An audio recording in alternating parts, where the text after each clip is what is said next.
Saudações a todos os internautas, sejam todos bem-vindos à terceira edição do MAM Podcast. Hoje vamos trazer um tema muito importante de cariz social para abordar sobre o consumo de álcool na quadra festiva, relacionado com os acidentes de viação. Hoje trago convidados super especiais, dois ativistas e mobilizadores sociais, começando pelo Lucas Meno, que é ativista social e diretor de programas da organização Mutiana Voice, e o ativista Estevão Mondlane, do Movimento Ativista Moçambique. Boa tarde aos meus convidados, sejam todos bem-vindos. Boa tarde, líder Neima, muito obrigado. E boa tarde, Estevão, também. Obrigado, doutora. Muito obrigada pela vossa presença. E, para começar, temos uma questão. Até que ponto o álcool influencia nos acidentes de viação? Qual é a vossa abordagem, qual é a vossa visão em relação a esta questão? Bom, é evidente que o álcool ela atua ao nível do cérebro, né? E especificamente, se a memória não me trai, ao nível de córtex pré-frontal, que é responsável pelo processamento de informação. Então, à medida em que a pessoa consome álcool, a sua capacidade de assimilar e processar informação fica muito reduzida. Isto faz com que, primeiro, ela não perceba a que velocidade está a andar e, de seguida, tenha uma percepção muito lenta sobre o evento em que ocorre. Por quê? Porque quando se está a dirigir, a pessoa está em um movimento constante e o cérebro precisa estar preparado para captar e processar a informação de forma instantânea, de modo a responder a certas situações.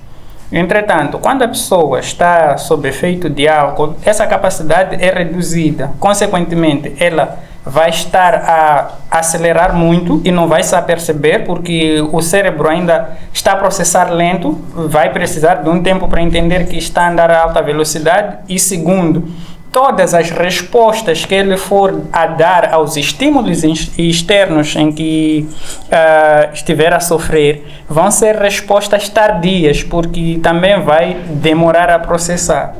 Então, é inevitável que do consumo de álcool, né, cause acidentes de viação. Então, como é um bate-papo descontraído, eu poderia aqui usar um exemplo muito prático que eu sempre tenho em mente, né?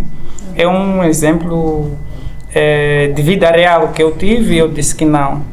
Eu não vou querer ser como este senhor. Era um vizinho meu que saía sempre para beber e voltava de madrugada. Então, por causa do nível de álcool, ele ia acelerando, tirava o pé do acelerador, acelerava, tirava o pé do acelerador, e o carro parecia estar sempre a ter um impulso, e ele não conseguia manter uma aceleração constante, porque entendia que precisava controlar, e a forma que ele entendeu que deveria controlar era mesmo acelerar, desacelerar, acelerar, desacelerar. Então, a ideia é essa: se a pessoa precisa de mecanismos alternativos que não deixam os demais confortáveis, então não é recomendável. Certo. E Estevão, tem alguma coisa a dizer, alguma abordagem em relação à questão colocada? Obrigado. Bem, não vou fugir muito daquilo que o colega Lucas deixou ficar aqui. É realmente à volta disso, não é? O álcool para um condutor influencia negativamente porque traz uma certa euforia que acaba diminuindo a responsabilidade do condutor.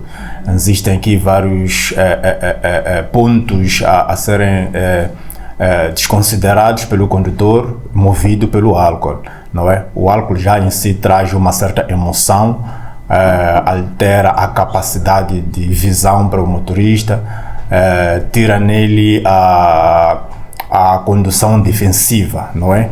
ele sente-se como se estivesse sozinho na estrada, mas seguindo aquilo que o álcool vai lhe trazendo no organismo.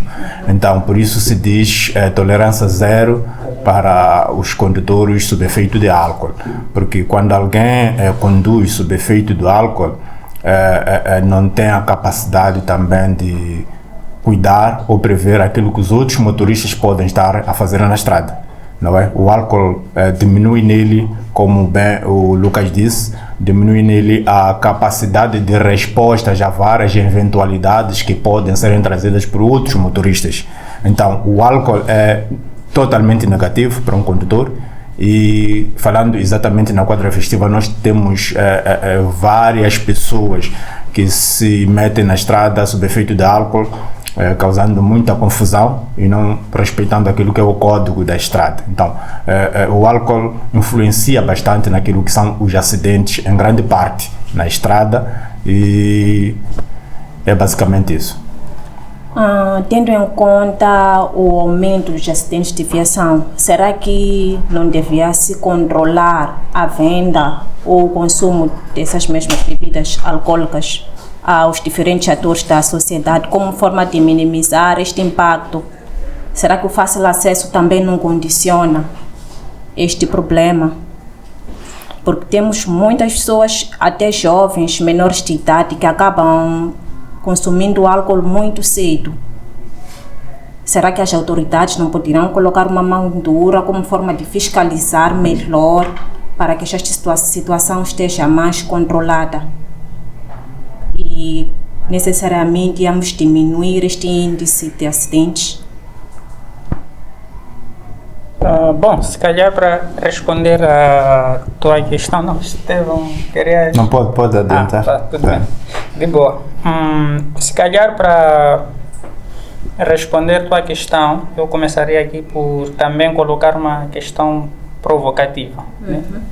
Afinal de contas, quem deve ser responsável por fiscalizar a questão da condução sobre efeito de embriaguez, né?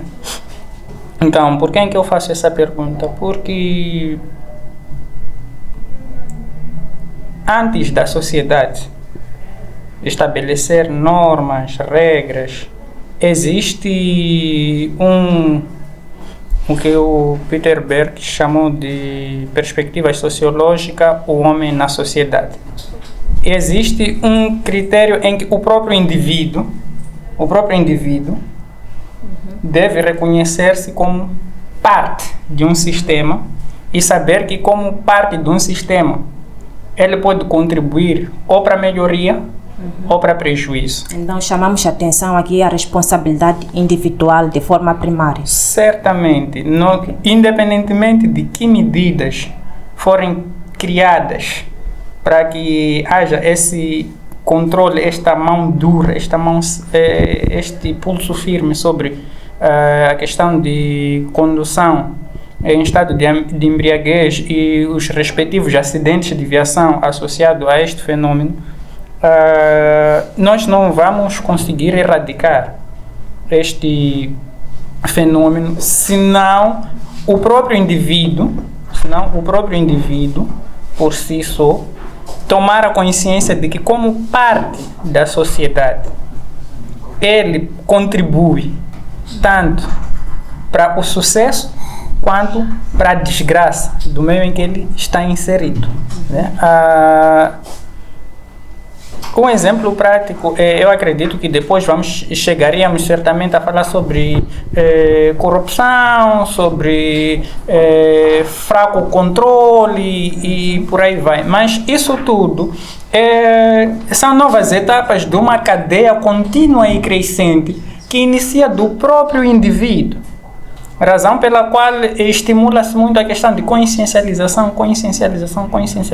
porque se o indivíduo em si tomar conhecimento, né, tomar consciência desta ideia de pertencimento, desta ideia de engrenagem no processo de sucesso ou desgraça social, Então, podemos começar a evitar todos esses demais fatores. Se a pessoa corrompe porque sabe que é uma atitude errada. E certamente que sabe que esta atitude errada vai trazer consequências, né? Se estamos a ter situações de, não, porque estão a vender em locais inapropriados, estão a vender... São diferentes perspectivas em que podemos usar para olhar o mesmo problema, mas eu prefiro focar no sujeito como parte de um todo. Se ele decidir tomar consciência, ainda que a barraca esteja a 5 metros da direção em que ele está a seguir, ele não vai parar porque ele tem consciência de si mesmo que, como parte de um sistema, ele pode contribuir para o sucesso ou para a desgraça. E se 1, 2, 3 mil condutores tomam essa postura, certamente que não vamos precisar de normas muito rígidas, não vamos precisar de um nível de controle muito cerrado, não vamos precisar de diferentes mecanismos em que tem se usado para se fazer frente a este problema. E olha aqui, os mecanismos aumentam, os códigos de estrada são revistos, as penas são agravadas cada vez mais. E apesar de tudo isso, a cada ano o índice de mortalidade, de sinistralidade rodoviária, é assim que se diz, resultante de consumo de bebidas alcoólicas, tem crescido também. Então, isto é consequência de falta de um entendimento individual sobre o conceito de cidadania. Eu como parte de um nós. Há certas medidas que são tomadas por parte do governo, como o condicionamento dos horários. Será que esta medida também é bem-vinda como forma de minimizar estes impactos, tendo em conta que o governo pode estar a fazer a sua parte para que esta situação reduza? O que acham? Talvez passar aqui para o Estevão, para o Lucas ter o seu tempo de raciocinar certo. E dar outras respostas. Bem, o governo surge mesmo nessa posição, não é? Por ver que a consciencialização individual não é acatada por todos, não é? Porque as pessoas precisam de alguém por detrás para despastarem, para poderem fazer o certo. Um ser humano, por natureza, é um ser irresponsável, então precisa de lei, precisa de alguém como possa lhe conduzir para poder acatar uma determinada lei. Então, na sequência disso, nós temos o governo a fazer também o seu papel, a exigir com que se obedeça à lei e também para que as pessoas saibam que sob efeito do álcool não podem se fazer ao volante, não é? Então o governo tem a responsabilidade de criar leis que possam minorizar ou mesmo reduzir aquilo que são os acidentes de viação que tenham sido causados por efeito do álcool, não é? Eu não sei se estou andando naquilo que é a sua pergunta. Certo, está claro, mas eu gostaria de fazer também outra provocação. Sim. O Lucas esteve aqui a abordar sobre a responsabilidade individual. É um facto, cada um deve ser responsável antes de se fazer presente à estrada ou ao volante. Minha questão é, para quem devemos direcionar se as medidas em que o próprio Estado está a colocar à mesa estão a falhar? Para quem devemos direcionar as nossas abordagens sobre o combate à condução sob efeito de álcool? Certamente sobre a pessoa do condutor. Lembrar que ele é pai de família, ou que vai ser, ou que vai colocar em risco a vida de um pai de família, ou que vai colocar em risco a vida de um provedor, ou que vai matar uma pessoa cuja sobrevivência de outras 10, 20, 30, 40 pessoas dependam dele. Então, é um pouco paroquial esta visão que eu tenho, né? Mas eu acredito que pese embora assim seja, é uma abordagem mais acertada, que é focarmos mais na pessoa do condutor. É o condutor que estaciona no bottle store. É o condutor que faz plano no final de semana, tipo, olha, esse final de semana prolongada, estou a ligar para meu bro, vamos sair, vamos estacionar aí no James, vamos levar nossos carros, vamos chupar umas, depois vamos sair para dar um rolê. É o próprio condutor. Né? É o próprio condutor. As instituições a nível mundial têm manias de funcionar ou não funcionarem devidamente, mas é a própria pessoa que tem de tomar consciência de si. Eu acho que se tivéssemos que fazer o apelo, é fazer esse apelo para que se torne a consciência inicial de pertencimento a uma sociedade de normas, de regras, é um chamado à cidadania ativa. Poderia dizer assim, um chamado à cidadania ativa. Muito obrigada por terem acompanhado a nossa terceira edição. Chamamos apelo à consciência para que possamos salvar as nossas próprias vidas e das outras pessoas ao nosso redor.